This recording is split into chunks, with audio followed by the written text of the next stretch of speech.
Hello and welcome to Blank Plate, a podcast for Swifties with an appetite. I'm Sara, and I used to be a little kid with glasses in a twin-size bed. I'm Laura, and I'm a mess, but I'm the mess that you wanted. And we've got a blank plate, baby, and we'll write your name. I'm definitely feeling like a mess. I couldn't even say our intro. We got it. It's all we got good. there eventually. Yeah. Oh, gosh. Yeah, brain is scrambled eggs these days, guys, so apologies in advance. And we wanted to do a little reminder here early in the show that we do have a Patreon that you can subscribe to if you want to support us. And we do one bonus episode every month that comes out on the 13th of the month. Yep. And we've been using that to go through Taylor's back catalog. So we've been doing like Evermore tracks, Midnights, Folklore. Getting into all the juicy stuff. And also that's where you can make your requests too. So if you are like, I've always wanted to know like what's going on with this song, like let's talk about it. Mm-hmm. Patreon's the place to do that. You can also buy individual episodes. So like today, when this episode comes out, there's an episode of Question. If you're like, I've always wanted to know what's going on with Question. Yeah. Well, spoiler alert, we also want to know what's going on with Question. But you could buy that episode specifically if you don't want to subscribe to like a monthly thing. So yeah, just a heads up. Yeah. And just a disclaimer about the state of the world. Everything's falling apart. And can feel really heavy and dark. And yeah, it's just a dark, dark time. If I think about it too much, I just don't want to do anything, which is the opposite of what we should be doing right now. Mm-hmm. So if you're also in this sort of state of mind, we acknowledge the fact that what we're doing is silly stuff. It's us talking about a pop star and her pop music obviously means a lot to us, but yeah, I think we just don't want to ever want it to seem like as much as this is an escape, we don't want to act like things aren't happening. So correct. Just know that we feel it, we see it. We're right there with all of you if you're struggling right now with everything that's going on. Mm-hmm. And we hope this podcast offers a little bit of an escape and something happier to put in your ears. Yeah. Because we all need those moments as well. Absolutely. Yeah. Yeah. So we're with you. Yeah. With that being said, we're going to move on. All right. I'm going to go completely like a 180 here. What's on my plate right now is that I'm itchy. Okay. Poor Laura. So since I had hit the third trimester, everything's been falling apart. I have gestational diabetes. Okay. Right. I all of a sudden, like I wasn't sleeping. I had insomnia. I've been peeing nonstop. That's kind of a classic. But a new thing that I've been dealing with is itchiness. And it's bad. I cut my a whole chunk of my skin out overnight the other night. Oh no. That's great. And I had to get extra lab work done. I was at the hospital yesterday for 3 hours. Oh my God. Had to get lab work done and I still don't know what's wrong with me. Yeah. And with every like new symptom comes like a new paranoia. Yeah. Do you know what I mean? Yeah. It's not just like, oh, I'm itchy. It's like, well, this could mean, oh, you just have some hormonal changes. Or it could mean something liver really failure. Bad. Yeah. So, and that's not good. So every like new thing, I'm just like, all right. Right. Here we are. So, yeah. That's where I'm at. Man. Mm-hmm. Well, I've mainly been like hibernating over here. Like January, I think I felt like I had so much free time because I realized I didn't have any IVF appointments. And I also wasn't going to acupuncture that much because I slowed that down because of IVF stuff being put off. But also like I got sick and then we had a huge snowstorm and I wasn't leaving my house. So going in. Yeah, I'm just spending a lot of time here at the house and I don't mind it. I've really learned to like lean into the hibernation months. You have to, living here in Pennsylvania. Otherwise, you're going to drive yourself insane. Yeah. So I try to lean into the coziness and enjoy that. I've also been super busy with getting my house in Lebanon ready to sell. for those of you who don't remember, like when I moved to Allentown, I owned my home in Lebanon and I decided to rent it out. But my tenants left at the end of November, and I ultimately decided I just want to sell this thing. I just want to get it out. I don't want to think about it. I already live in an old house in Allentown. I don't need a separate old house an hour away to also worry about. Very fair. So it turns out the landlord life was not for me. It's a lot. It is a lot. It is a lot of work. And it turns out it was not worth the effort for the amount of money that it kind of brings in. So yeah, I'm trying to sell it and making progress on that. So I've been doing like a lot of meetings at, like, when I do leave my house here, sometimes it's to go to Lebanon and meet like an HVAC person right at my Lebanon house. And then otherwise, I'm watching Tell Me Lies on Hulu. Are you familiar with this show? So I am familiar. I haven't watched it. I'm saving it. One other show I'm saving. But I know you don't watch this show, but is it true that it's based off of the stars of Vanderpump Rules? It's based on a book. So the if characters the book is, in the book. Oh, I don't know about that. If anyone here is a Vanderpump Rules fan, please clock in, because I heard it's based off of Stassi and Jax, which, like, yeah. If you're ever bored, Sarah, Vanderpump Rules. Okay. Wait, but I feel like, is Stassi a woman? I really don't know any of this. There's like a Hulu official Tell Me Lies podcast, and I feel like Stassi is the host. Yes. So maybe you're right. I'm 99% sure of that. Well, and I'm a big Vanderpump Rules fan. So yeah, no, it's for real. Yeah. Because it's like a romantic thriller kind of a show. It's about this like group of friends in college who literally just lie to each other constantly. And there's like a toxic, manipulative relationship at the heart of the show. And sounds like Vanderpump Rules. But it's good. Like, I've binged all of it in the last like 2 weeks, and now I'm caught up, which means I have to wait a week for like a new episode. And I don't know what to do. That's me in The Pit right now. I love The Pit. I don't think I can do that show. It's so well done. It's so good. But I watched the first season binging it, and I was like, this show's amazing. Season 2, I'm now watching episode by episode, and I hate it because I just want to, you know? So, yeah. So I'm waiting for Tell Me Lies. I think there might only be 2 more episodes for this new season.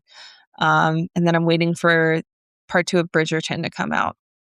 Because I also binged that pretty fast. So yeah, lots of TV watching happening over here. Nothing wrong with that. Yeah. 'Tis the damn season. True. For sure. Yeah. We have a lot of Taylor updates, which is crazy because the last time we recorded was like not much to say. And then everything happened. So yeah, like the day after we recorded, all this stuff happened. Yeah. So first, Taylor was inducted to the Songwriters Hall of Fame. She's the youngest woman by almost a decade to be inducted, which is incredible. She's the first person to graduate from the Starlight Award, which began in 2004 to becoming a full member. Yeah. So she's like the first and only graduate of that. Yeah. She's the second youngest overall person to be inducted. Stevie Wonder was a couple years younger when he was inducted. Right. And if she receives the Johnny Mercer Award, which is presented to, quote, a writer or writers already inducted into the Songwriters Hall of Fame and judged by the nominating committee as having established a history of outstanding creative works, anytime in the next 15 years, she'll be the youngest person to receive that award. Yeah, because the youngest man to receive that was Billy Joel at age 52. And youngest woman was Carole King at age 60. Well, this is going to happen. I mean, come on. Yeah. In the next 15 years, I feel like that's totally doable. Absolutely. This woman has showed no signs of stopping. So, yeah. So yeah, that's exciting. This also sort of coincided with the same time that these texts with Blake Lively were leaked, or not leaked. They came out. Right. Yeah.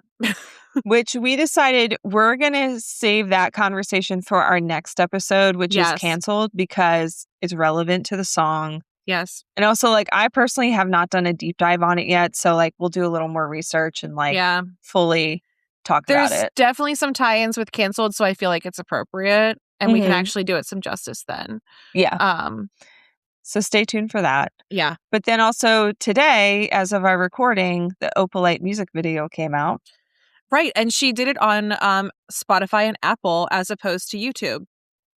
Right. And I saw a TikTok about the reason for that was probably because YouTube, I guess, stopped like providing their stats Data. or their Yeah. data to Billboard to put towards like the single numbers. Mm-hmm.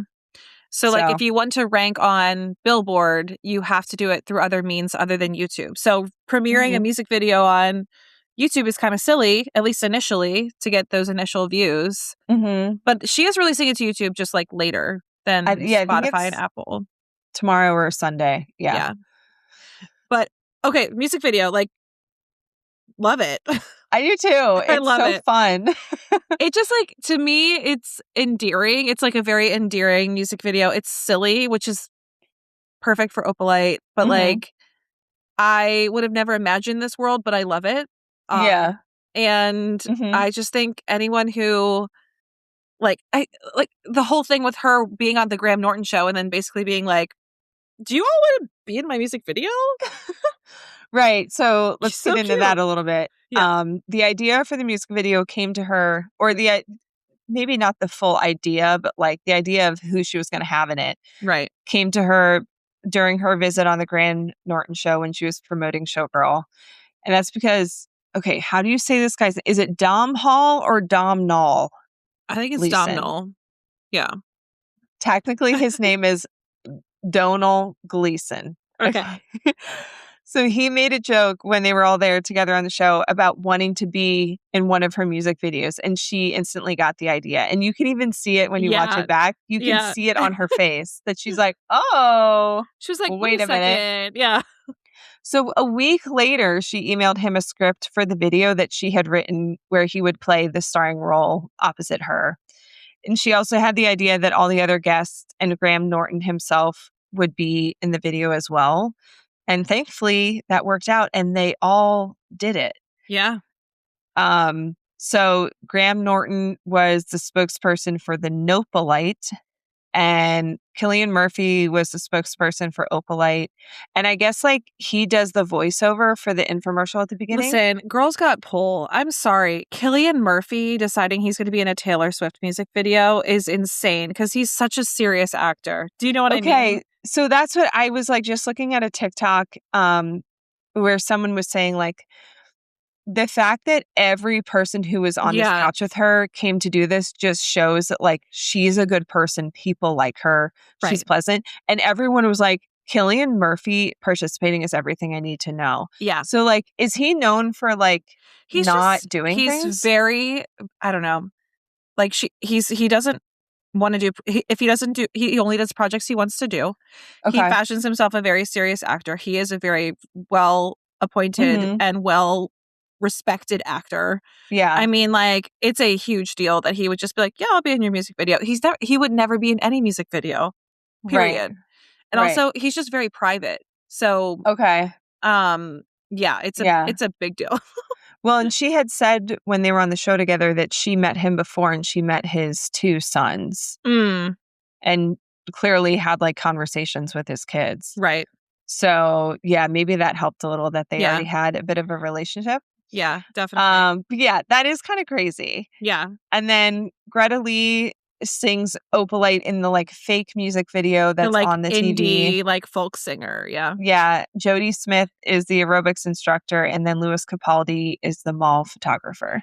Yeah. Plus, she had some of the Eras Tour dancers in there as well. Right. So good. And Rodrigo Prieto shot it for her, which she's worked with him many times now. He also did He did Ophelia. Yeah, but Mhm. he's done a A few lot. music videos now. Yeah. But like the 90s vibes of it are so good and fun. Yes, And and it it was was shot shot on film. film. Hello. Yeah. Has she done that before? I don't know, but I love it because it does absolutely evoke that like 90s Mm-hmm. vibe. Not to mention, like, why does she look good in every single like Hair color? hairstyle and like hair Yeah. color and like with freckles and like she's supposed to look like, I don't know, like a nerd. And I'm just like, why is she so pretty? Yeah, but she does play Goofy really well. Yeah, but like still, she's still gorgeous. It's I know. ridiculous. It's like insane. Yeah. And someone messaged me on Instagram today and told me that Taylor with that hair reminded them of me. And I was like, thank you. You're like, thanks so much. That's so nice. Yeah. But the thing I kept thinking was like, this is the same woman from the showgirl photo Right. shoots Right. with like her ass popping out Yeah. and her boobs. And She contains multitudes. She can do it all. yeah, it reminded me also of her old videos on SNL Mm-hmm. when she plays like the nerdy weird girl so well. So well. So the gawky weirdo is like great for her. That's where like she feels at home. Yeah. Also, like, do you feel like this music video kind of reminded you of the Antihero video a little bit? Just in terms of like some of the rooms and like it's a different time period, but it like I don't know. There's something about the way it was shot that was sort of goofy and silly, the way that Antihero was too. Yeah. So the Antihero music video was shot by someone else. I think it was Rena Yang. Yeah, Rena Yang. But I couldn't find an answer on whether any of her other ones were shot on film. Interesting. Yeah. So this may have been the first one. Yeah. I could be I wrong, like though. it. I like it. Cool. So to like give a rundown of what is going on in this whole music video, like she plays a lonely woman with a rock as a best friend. Yeah. And she takes it with her everywhere from a karaoke bar to jazzercise, making it a friendship bracelet, whatever. Also, just like an Easter egg, we see that the rock was taken out of a box and it's labeled as my best friend, which is such a callback to My Boy Only Breaks His Favorite Toys. I mean, come on. And also just like think of the metaphor here, okay? Rock. Yeah. Not giving much. Emotionless. Yeah. Gray. Weighs you down. Yeah. Also at the bar, she saved the rock its seat, which is so lover coded, right? Oh yeah. At every table, I'll save you a seat. Yeah. And yeah, I just feel like that is very poignant of who that might represent. So another Easter egg, like at her house, we see George Michael in her bedroom. Like there's like vinyls and like different things in her room 4 times, which Father Figures track 4. So yeah, there you go. And then the Donald Gleason character plays a similar lonely character, but his best friend is a cactus instead of a rock. Which again, with the metaphor, it's like anytime he tries to show it like emotion, like intimacy or affection, it like hurts him. Right. So like the rock is weighing down Taylor and the cactus is hurting her love interest, aka Travis, you know? Yeah. And at the restaurant, there's a picture of Portofino in the background, which is Elizabeth Taylor callback, which is cool. And then they spray Opalite, which is a magic product, like one of those old school infomercials, which turns your life around and pairs you with like your perfect person and pairs them together. Which, by the way, a hauntingly sad detail is that Taylor doesn't spray the rock. She sprays herself. She sprays herself, whereas Donald Gleason sprays his cactus. Right. Because he's trying to like turn the cactus into something else, but Taylor's trying to change herself. Like Taylor thought she was the problem. I'm the problem, it's me. It's so sad. Yeah.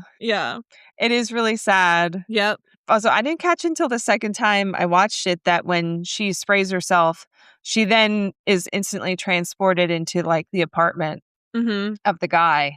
Yep. And she's like in all the goop. Yep. Because and when I first watched it, I was like, how did he get here to start hosing her down in the bathtub? It's like, no. Yep. Yep. And the two of them, like, we see them like falling in love, like doing a cheesy photo shoot with Louis Capaldi as the mall photographer. They're at the mall. Yeah. Eating soft pretzels, which like, what I wouldn't give. Also, I think they must have filmed at this mall that, remember there were rumors Yeah, about them filming at some like rundown mall over in in the UK. England? Yeah. Yeah. So maybe Um, they did. well, there's so many Easter eggs in that food court scene. Like all the Yeah. different stands, like one is Sweeter Than a Peach, which is Mm-hmm. Life of a Showgirl, Dear Protege, father Right. figure, And then Infamy wasn't Loves one Company, which Infamy Loves is Company? Yeah. yeah, canceled. Um, but like just the mall, I'm sorry. Like 90s kids know. I'm sorry. Like Yeah. it's just so I miss it. Yeah. I loved her outfits too. Wait, I thought of another one. What? The mall before the internet. Oh, yeah. We were the one place to be. Anyway, Yeah. Um, and then when they're at the mall, that's where Graham Norton is peddling this like counteractive product called yeah. Opalite, which I thought was hilarious. Yeah. Also, like, was that the segment where we see the rock and the cactus? The cactus is like flipping off the bird. Yeah. And Oh, then yeah. the rock has um F you forever instead of friends from forever. Mad Woman. Yeah. Oh, yeah. Yeah. There's so many Easter eggs. How Like, does she fit all this stuff in? you know, she has to have just like a catalog of like prop managers that are like, what if we did this is a callback? And we'll Right. throw it back here. Like, Yeah. it's got to be insane. Their Wonder meetings if have got to be like, wonder if Andrea Swift is involved in this at all. I don't know, man. But I don't know if Andrea is the I was gonna like, greatest attention does to Andrea detail for know? the songs. Like Andrea's just vibes. It's like Yeah. no thoughts, just vibes when it Yeah. comes to the songs. Kind of like Travis. Yeah. So, yeah.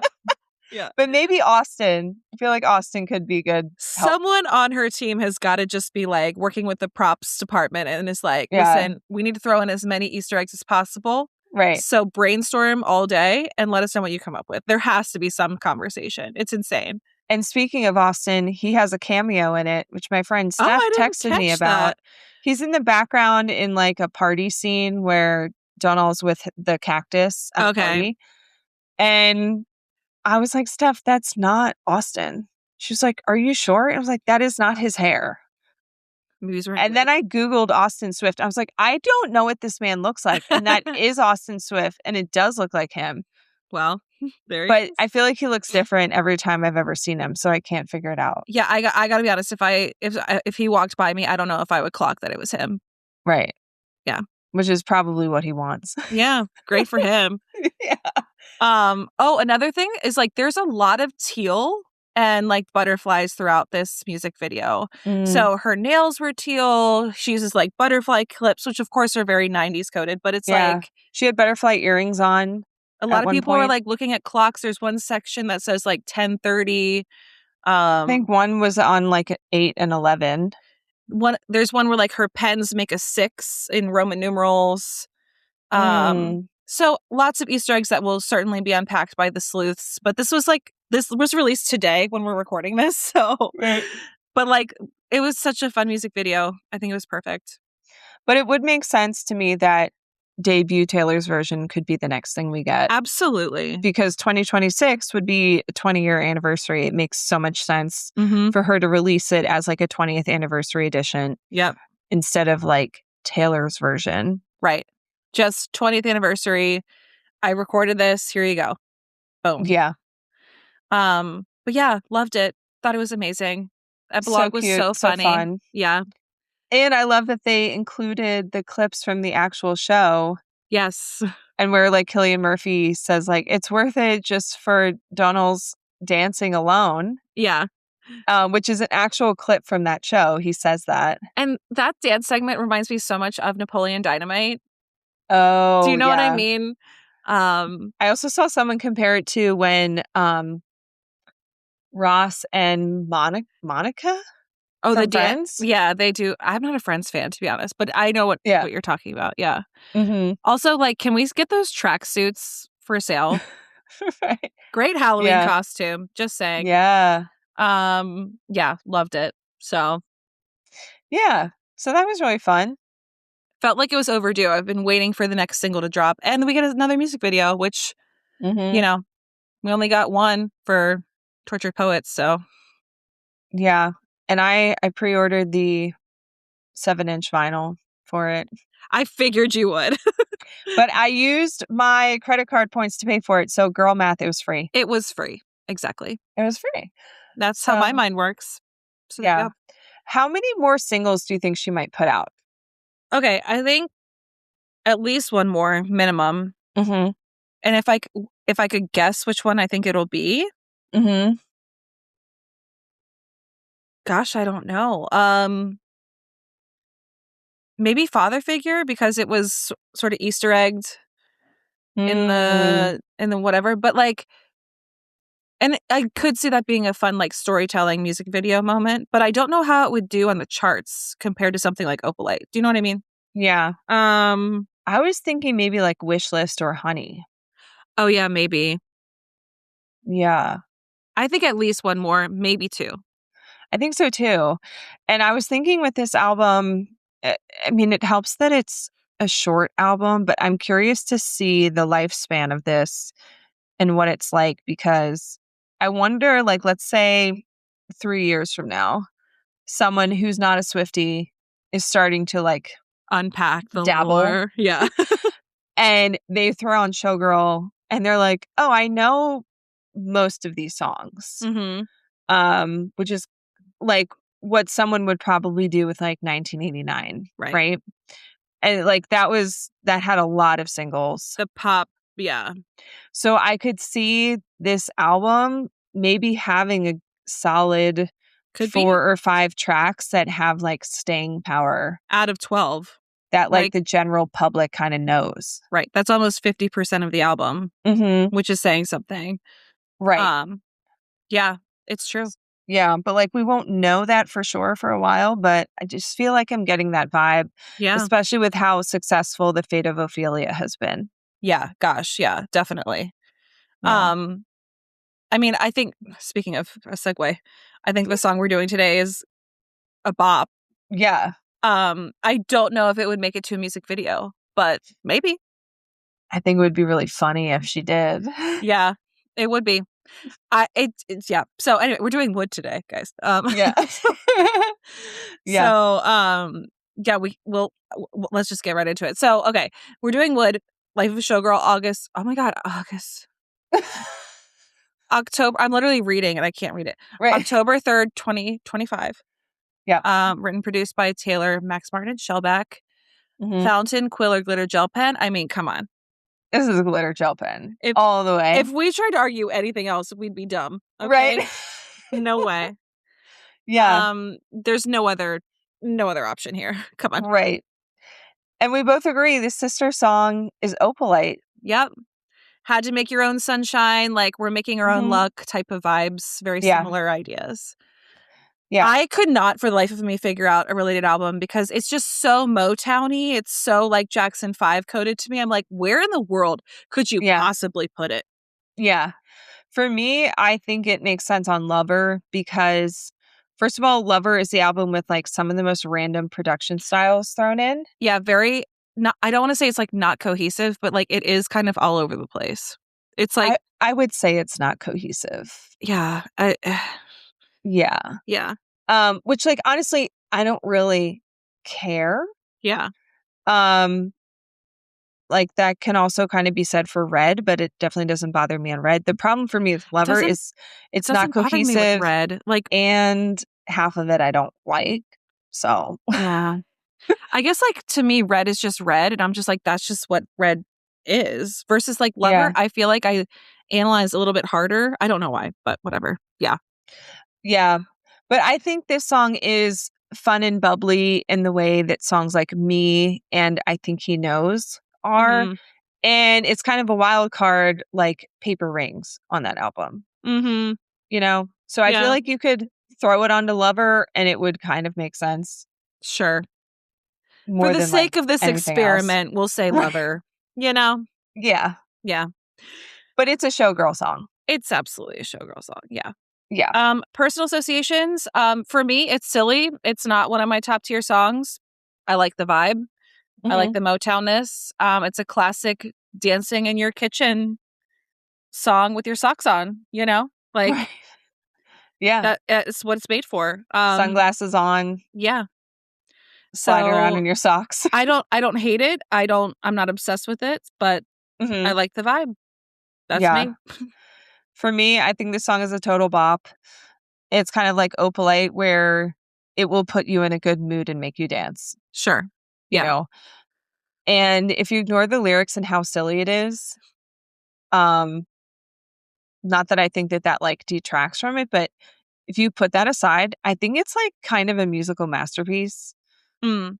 Like, there's something about this song that I feel like they made it sound effortless, but there's something, it's so on point Mhm. musically for what it is. And for me, this is in my upper middle tier. All right. But you have a big upper middle tier for this album. Yeah, it's like so half the album. Yeah. right. Yeah. Yeah. As far as like the folklore of the song, I mean, like the gist is that Taylor just has this like crazy sense of confidence in this relationship that she's in because she doesn't have to worry about superstitions, like kind of like with Opalite.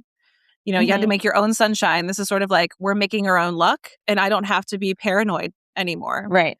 Yeah. I don't have The to be looking for signs constantly and like worried about things. right, which is the exact opposite of Tortured Poets. Like Tortured Poets is just like riddled with like, you know, concern and thought, and this is like the exact opposite. It's like, no, Yeah. like I know what we have is Yeah. good. So Yeah. She's like, I straight up don't even need to think. yeah, which I more just power need to to like you. dance and like get laid and I'm good. Yeah, I'm good. Yeah, yeah.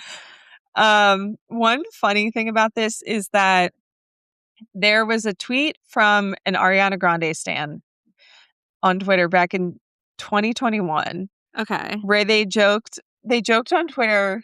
It said, quote, Swifties when Ariana sings about sex and doesn't write it like he stuck his long wood into my redwood forest and let his sap ferment my roots. What?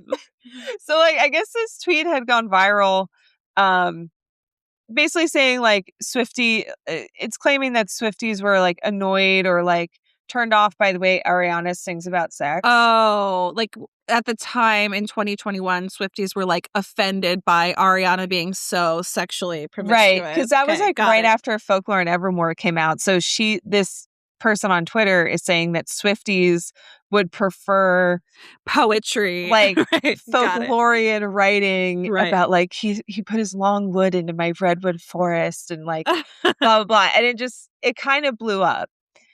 So some people are wondering if this song Like Taylor saw mentioning like this. wood and redwoods is like kind of Yeah, subtweeting that tweet maybe. If in a funny she's way. if she Yeah. knows. Yeah.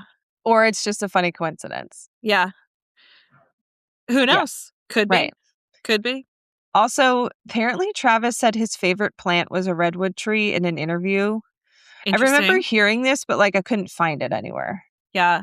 I mean, Taylor said that she told Jimmy Fallon that it, quote, started from a very innocent place. Right. Yeah. And like her mom still doesn't understand the euphemisms in this. Like she still well, as far as we know, she thinks it's Right. a song about luck. Right. I feel like that's how like your mother-in-law would take this song. It would go the completely over her head. The Innocence is like, yeah, there's no, yeah. Also, like considering what we saw Andrea like talking about with Hits Different in the Era Store documentary, this tracks. Like, right, this does track. She thought that Hits Different was like a love song, and we're like, no, girl, like this is not about Taylor and Travis's love story. This is like about a breakup. So yeah, the innocence of like that it could be a dirty song is just like lost on her. Right. So probably for the best for Taylor. Also, Jason and Kylie have poked fun at Travis for this song, obviously. And when Jason and Travis discussed it on New Heights, Jason like made a joke about how if anyone was like to compare him to a tree, it would be a Japanese maple, which is like since taken on a whole new life. Like I think Kylie's Instagram bio says like fan of Japanese maples or something. She was like interviewed at the Philadelphia Zoo or something, and they were like, so much wildlife, so many, you know, and she was just like, yeah, Japanese maple. I don't know, like she's like brought it up multiple times too. So yeah. And in the Showgirl movie, all Taylor said was, and like before all the other songs, they have like a 1 to 2 minute intro, right? All she said about Wood was, Wood is a song about superstitions, very popular superstitions, knocking on wood, black cats, stepping on a crack, and things like that. And then she just like stares at the camera. Then that's it. And that's it. Also, in the Amazon track by track, she cheekily described it as a very, very sentimental love song. Yeah, girl. It is when, like we mentioned in the show notes, the first half is actually not crazy. Right. But like later in the song, about halfway, it switches to like, oh, what are we talking about here? Right. Oh, got it. Okay, all right. Because it's the shortest song on Showgirl at 2 minutes and 31 seconds. And it's her 5th shortest song overall in her discography. Yeah. But yeah, it is kind of like a bait and switch because like it doesn't get raunchy until around the 1:10 mark, which is about halfway. Yeah. So even like when we first listened to this, we were like bopping along like, oh, it is about like so luck cute. and like knocking on wood and like so cute. Yeah. And then it takes a turn and you're like, oh, excuse me? Oh. Did she say redwood tree? Right. It's like New heights of manhood? All right. Sorry, what? Yeah. Anyway, shall we get to the verse 1? Yeah, let's do it. All right.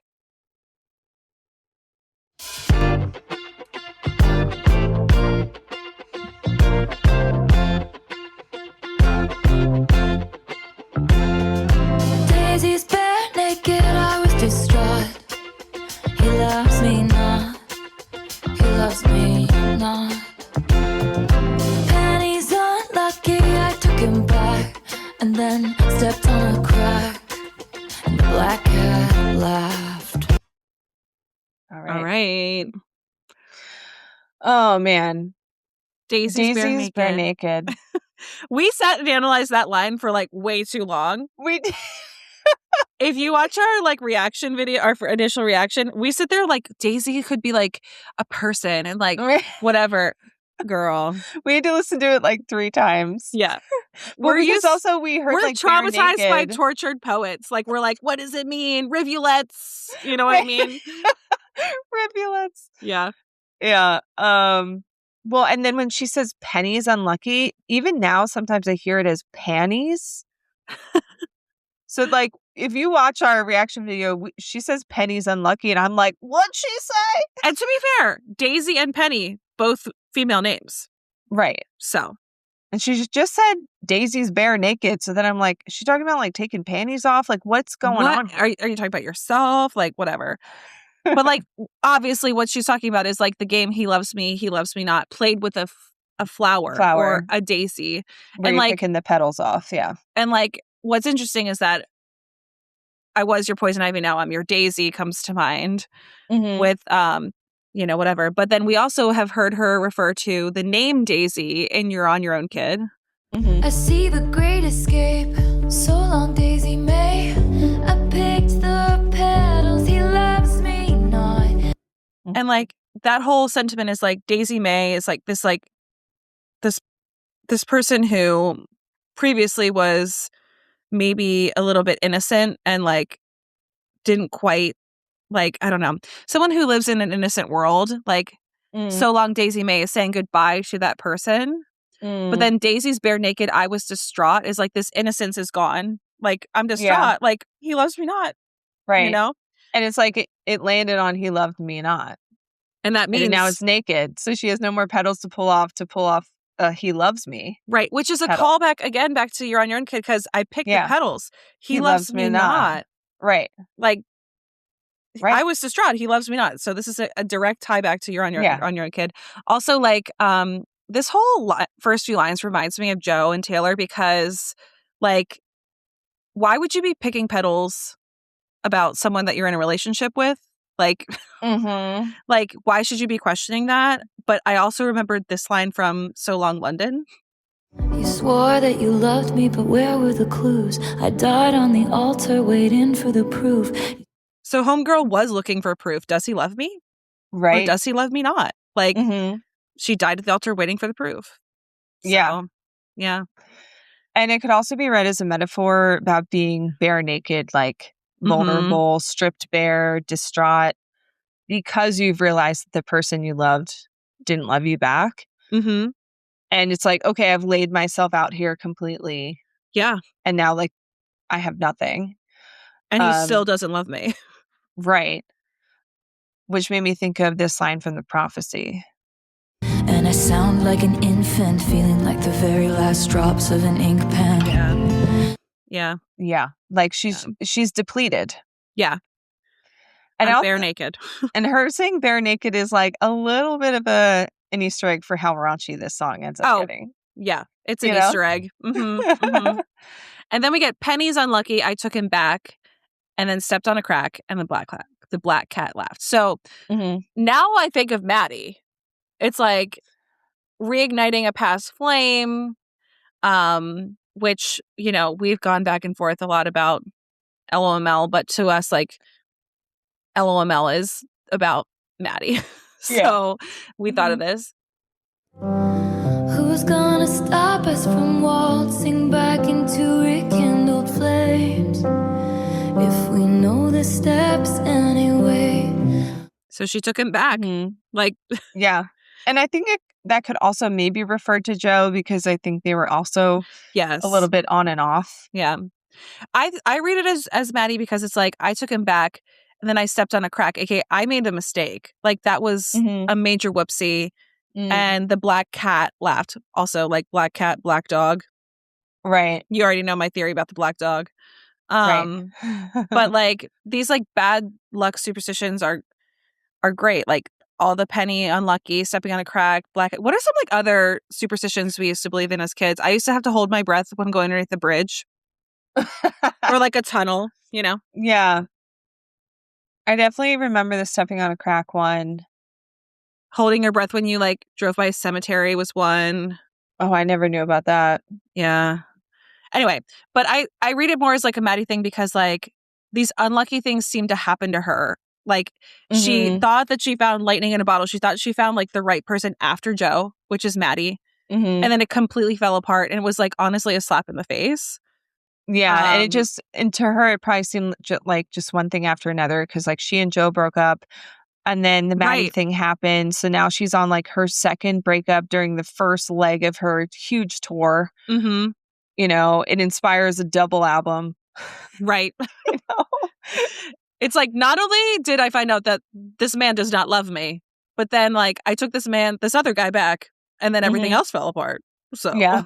And this whole verse is kind of setting the scene of where she was at mentally, which is very similar to what she also did in The Fate of Ophelia. And if you never call for me, I might have drowned in the melancholy. It's very true. Yep. Yeah. So once again, even these silly songs, there's a lot going on. Lots of connections here. She's being very upfront, but there's still lots of layers. So yeah. All right, here we go. Pre-chorus 1. And baby, I'll admit I've been a little superstitious. Fingers crossed until you put your hand on mine. Seems to be that you and me, we make our own luck. A bad sign is all good. I ain't gotta knock on wood. I love that part. Yeah, the little too. like superstitious and like the little run when she says, "Put your hand on mine." Yeah.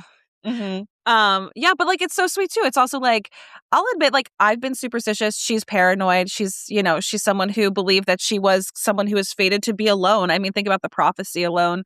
But fingers crossed until you put your hand on mine. Like, think about like the image of like having your fingers crossed, like you're just so concerned at any point everything's going to fall apart, and then this other person puts their hand over you and being like, you're good, like, right, you're safe, you're cared for, you're fine, you can relax, right, like, you're good. And you know, we know that Taylor realizes that, you know, she messed up because of this line. Please, God, bring me a best friend who I think is hot. I thought I had it right once, twice, but I did not. You Did not. Did not. Yeah. Okay. Yeah, it also like makes me think of her. It's like she was trying all these different things to like find answers or like make it work or protect it or whatever. And that made me think of these lines from the prophecy about like literally like all these things that she was doing to just try to make her life work. Right. Like this one. And I look unstable, gathered with a coven round a sorceress table. Like she's literally casting spells with like her girl squad. Yep. You know, like please change the prophecy. And then also this one. Spending my last coin so someone will tell me it'll be okay. Right. Like she's doing all this active stuff to ensure that like the next thing won't fall apart. But when you're with the right person and they put their hand over yours, you realize like, I don't need to work at this at all. Yeah. You know, like I don't need to like get a tarot reading or go to a psychic to find out like if I'm on the right path. Yeah. A bad sign is all good. I don't gotta knock on wood, you know? Yeah. She doesn't need that like, you know, superstitious sorcery on her side anymore because she's got it. So seems to be that you and me, we make our own luck. And this is like where the sister song to Opalite comes in. Yeah. Kind of the thesis of this song is similar to Opalite's, which is this. You had to make your own sunshine. Yeah. Make your own sunshine, make your own luck. Yep. You don't need anything else. DIY, okay? DIY. All right. Chorus 1. But only that bitch I was sitting on a falling star. Never did me any good. I ain't got to knock on wood. It's you and me forever dancing in the dark. Oh, over me, it's understood. I ain't got to knock on wood. Forgive me, it sounds cocky. Hypnotize me and open my eyes. Redwood tree, it ain't hard to see. His love was the key that opened my thighs. And that's where we get dirty for the first time. Yeah. But yeah, like all that bitching, wishing on a falling star, like all the times that she's just like begging and wishing and pleading for things to go right, it made me think of this. Please, I've been on my knees, change the prophecy. Don't want money, just someone who wants my company. It's just like, please, for the love of God. And also in Wish List, she talks about all these wishes that she made on stars. I made wishes on all of the stars. Please, God, bring me a best friend who I think is hot. Right. Yeah. Yeah. Never did me any good. Like she's saying, it never actually did anything for her. And then her life changed because she changed it, which is exactly what she says in Opalite. Yep. Or should we say Andrea Swift, honestly? I mean, we know that now. Right. Okay. And it's you and me forever dancing in the dark. I mean, dancing in the dark reminds us of Onyx Night from Opalite. Sleepless in the onyx night, but now the sky is opalite. Oh, Yeah. But also, again, knowing where the song goes, dancing in the dark could be a euphemism for having sex. Yep. All over me. Yeah. It's understood. Yeah. I never really fully heard that line, that like the all over me part, until going through our notes here. But he's all over her. She knows where they stand. She never has to worry about whether or not Travis loves her or cares about her or is invested in their relationship. Like anyone can see it with our eyeballs. Yep. We can see it. It's understood. Okay. It's understood. Yeah. I do not have to knock on wood. I know that it will. Yeah. Like she does not have to pray that it will work out because she knows that it will work out. Yeah. Which is the opposite of what she's had before, as we keep saying. Yep. Like, remember, this is what she used to write, okay? and I hope I never lose you. Hope it never ends. Yeah, the anxiety of like, the worry, the fear of like things unraveling because you're unsure of where that person stands. Do they even love me? And You Taylor's know? like, I know I'll never lose you. Yeah. Period.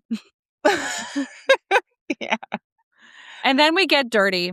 Forgive me. Sounds cocky. Oop.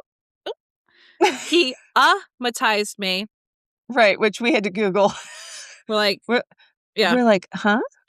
Yeah. Yeah. Dickmatized. Yeah. And open my eyes. Redwood tree. It ain't hard to see. His love was the key. Which, again, we've got a callback to Fate of Ophelia. True. About the key. So here's that. Tis locked inside my memory, and only you possess the key. No longer drowning and deceived, all because you came for me. Yeah. His love was the key. Only you possess the key. Yep. To that open opened her thighs. Naughty Taylor. Naughty Yep. Taylor is here. Yep. She's here. Yeah. All right. Here's verse 2. Girls, I don't need to catch the bouquet to know a hard rock is on the way. Simple as that. Really short verse there. And of course, like, catch the bouquet is kind of an Easter egg for this from Life of a Showgirl. Hey, thank you for the lovely bouquet. Yeah. Yeah. Yeah, she doesn't need to catch a bouquet at a wedding to know that a hard rock is on the way, that a ring is, and that she'll be the next one to get married. Yeah. It's also a euphemism. Like, what? A hard rock? Like, oh, yeah. Come on. Oh, yeah. Yeah. Sorry. Yeah. I thought that was obvious, but yeah. But remember, she recorded this before they were engaged. So she really did believe that. Yeah, she knew. Yeah. And I'm sure at that point they had talked about it. Absolutely. Because didn't Travis's dad say he had the ring for a year? I don't know. Is that true? I think he said that Travis had the ring for a full year before he proposed. How could you hold on to something like that for that long? I don't know. That's insane. If that's true, that's insane. Yeah. Yeah. So she would have been writing this around the time that, if that's true, the time that he was had gotten the ring. Definitely. Yeah. All right. Here's pre-chorus 2. Baby, I'll admit I've been a little superstitious. The curse on me was broken by your magic wand. Seems to me that you and me, we make our own luck. New heights of manhood. I gotta knock on wood. When we heard New Heights, that was it. I was like, New Heights! Yeah. Okay, so one thing we have to talk about with this little section is that, like, the curse on me, like, well, first of all, it was broken by your magic wand. Euphemism. But we really do know that Taylor felt cursed in her own bad luck / relationships of the past through a bunch of different songs. But, like, some of the ones that come to mind is this one. And it was written, I got cursed like Eve got bitten. Oh, was it punishment? One of the saddest lines. Seriously. And most confusing. Yeah. It's like, we know, I feel like that line is like, we know exactly what she means. But it's so hard to put it into words. Yeah. It's like, I think we spent a long time talking about that in our episode, but like. We did, yeah. I got cursed like Eve got bitten is like, is it the woman's fault or anyway? Right. And then Dear Reader. So I wander through these nights. I prefer hiding in plain sight. My fourth drink in my hand. These desperate prayers of a cursed man spilling out to you for free. But darling, please. We have got to do that on our Patreon episode. Yeah. Upcoming Patreon that's episode coming. On Dear Reader. That is coming for sure. She really laid it out there for us. Yeah. And then Ivy. I wish to know the fatal flaw that makes you long to be magnificently cursed. another one we got to do on Yeah. Patreon. That might be a long episode. There's a lot to say about that one. Yeah. Yeah. Yeah. But yeah, it's true. Like, she probably did genuinely feel cursed in her love life. After all of the bad luck that she's had with relationships falling apart, especially in the series of the last two, how could you not? Like, Right. what did I do wrong is basically the whole thing of the prophecy. So it's like, Yeah. well, maybe I didn't do anything wrong. Maybe I'm just cursed. Maybe I'm just, Yeah. I'm just a cursed person when it comes to my love life, you know? Like, I was blessed to be a superstar pop star. And But when it cursed comes to to be love, alone. I'm cursed. Right. Yeah. Mm-hmm. Mm-hmm. And then we get the euphemism / shout out for Travi and his Yeah. podcast, New Heights of Manhood. I ain't got to knock on wood. Yeah. Which, like, even I ain't got to knock on wood is also a euphemism. Yeah. She's saying, like, it's gonna do what it's supposed to do. It's doing its job. Okay. I don't gotta. No. I ain't gotta wake it up or anything. Yeah. Nope. Yep. Oh, Taylor, you're crazy. She's crazy. She knows what she got. Yeah. Good for her. Yeah. It's good stuff. So are we gonna like just rock out to the end of the song? Yeah, sure. Here we go. Okay. Here's chorus 2. Should I do chorus 2? Oh, 2 and 3. All right, here we go. All that picture we seen on a falling star never did me any good. I ain't got to knock on wood. It's you and me forever dancing in the dark. Over me, it's understood. I ain't got to knock on wood. Forgive me, it sounds cocky. Hypnotize me and open my eyes. Redwood tree, it ain't hard to see. His love was the key that opened my thighs. Forgive me, it sounds cocky. Hypnotize me and open my eyes. Redwood tree, it ain't hard to see. His love was the key that opened my thighs. Also, when she has like the one backing vocal on hard. Hard. Yeah. Hard. Yeah, too good. Oh, man. Okay, Well, so talking about some music theory side of things, such a similar vibe to I Want You Back by the Jackson 5, just like the Jackson 5 in general. But like the best tweet I've seen about this was she put the D in the Jackson 5's ABC. Yeah. Oh, that man. is great. Yeah. And like similar vibe, not the same notes, pattern, like, or key. Even though people are complaining that she didn't credit them.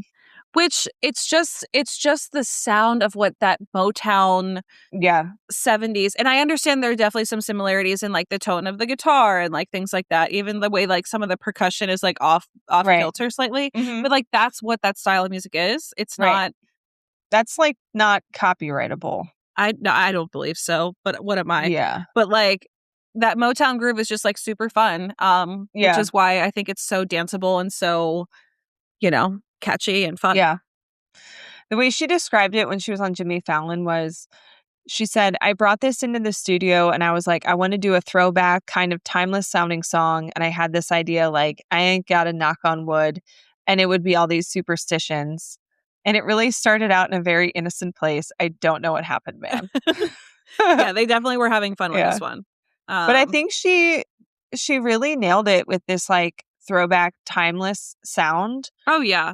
And one of the things I love is like, I feel like you can hear how much fun they had making this song. How could you not have fun making a song like this? You can't take it too seriously. It's so goofy. Like even without the lyrics, like just like jamming to this song, it's like you can't have like verbose language with a song like this. Do you know what I'm saying? Right. Yeah. Yeah, they had to have so much fun. Yeah. You know what? Okay. Make a note. Text me to remind me. I'll pull a clip from the voice note. Okay. Of them working on this, of them like laughing and stuff. We'll throw that in here so you guys can hear that. If you haven't heard it, just to like put a little pin in that on. Yeah. They had fun with this, which like, tell me, is there any song on Tortured Poets that you're like, oh, they had a lot of fun making this song? Yeah, no. Like maybe Who's Afraid of Little Old Me, but like. Maybe The Black Dog when maybe It I gets could to, do it with a like- broken heart. But even still, it's like, Yeah. but the content of that song shows that, like, yeah. at least her mindset when she was writing it, like, something was going on.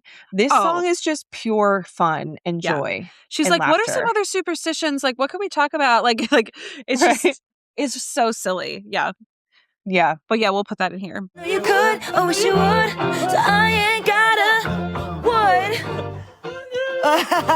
Drugs. No, you would. No, you would. I ain't would.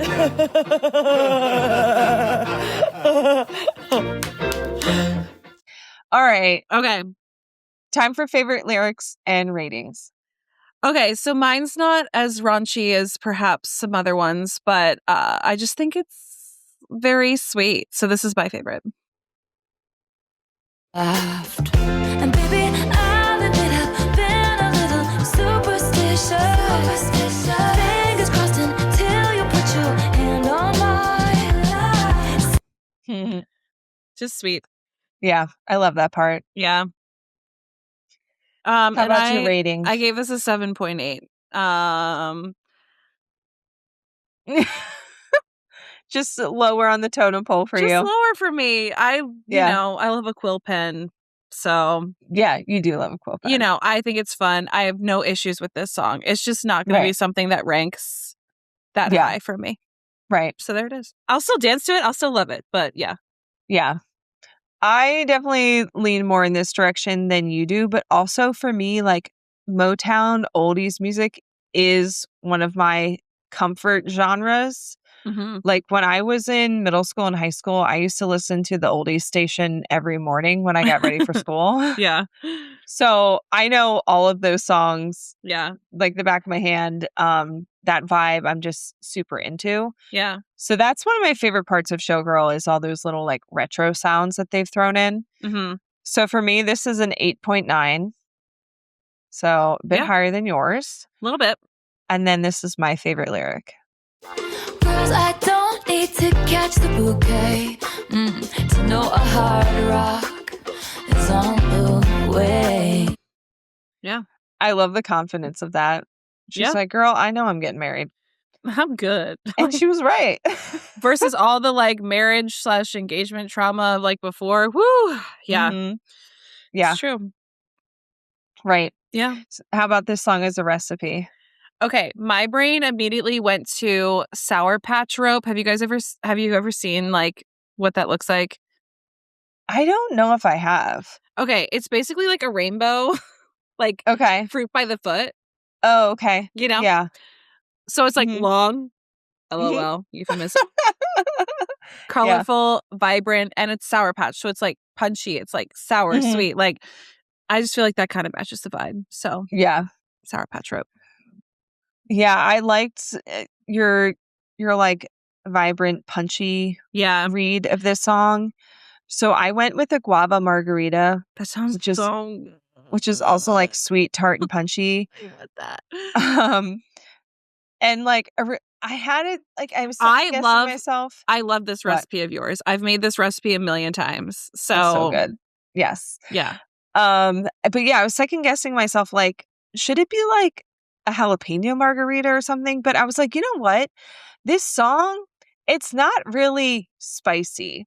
No. It's like, I feel like this song is a That's What She Said joke in a song format. Listen, Guilty as Sin is spicier. Right. This Like- is Like, this punchy. song is not actually sexy. No. It's not a sexy song. It's a like sex joke of a song. Yeah, it's silly. Yeah. So that's why I was like, no, it's not technically spicy like that. But yeah, so I have a recipe we'll link to from my now defunct blog. This recipe might be Okay. like 10 years old on my This blog. is like a classic, though. It's so good. But it's just a super easy homemade guava margarita you can Mm. make. I think they're mad good. there was a party you threw where you made it in a pitcher, and I was just like, Mm-hmm. I need that for like every party. Yeah, margaritas work so well for a pitcher. Yeah. Yeah, and you just get the little cans of like guava puree or whatever, the like Mhm. Goya cans. So Mix good. that with like the tequila and like lime juice or whatever I have in there. Mm. There's not much you have to do. Shake it all up, pour it out. It's bomb. Yeah. Yeah. Very good. Well, that was a punchy little episode right there. Yeah. Next episode is canceled, and we're going to do the Blake Lively texts. Mm-hmm. We're going to talk about cancellation / speculation about all the things about that song. Yeah. So yeah, I expect that'll be an interesting one. We're nearing the end. We're 75% of the way through Showgirl. I know, it's crazy. Can you believe?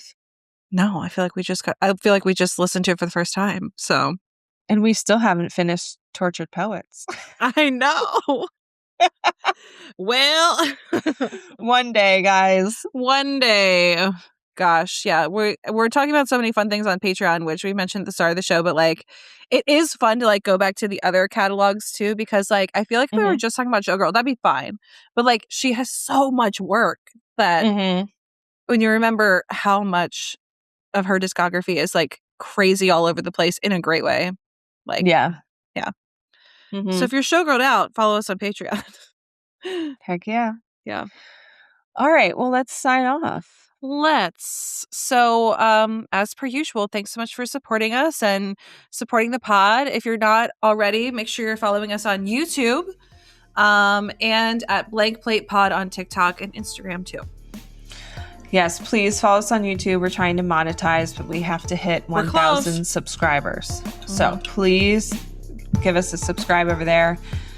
You can check out our website at blankplatepodcast.com. You can email us at blankplatepod@gmail.com. And you can leave us a voicemail or text us at 717-382-8313. And like I said, if you're enchanted by what we're doing here, follow us on Patreon, which is linked in our show notes. Or you can go there directly at patreon.com/blankplatepodcast. And until next time, we had the time of our lives with you. And you know it's time to go. So bye. Bye.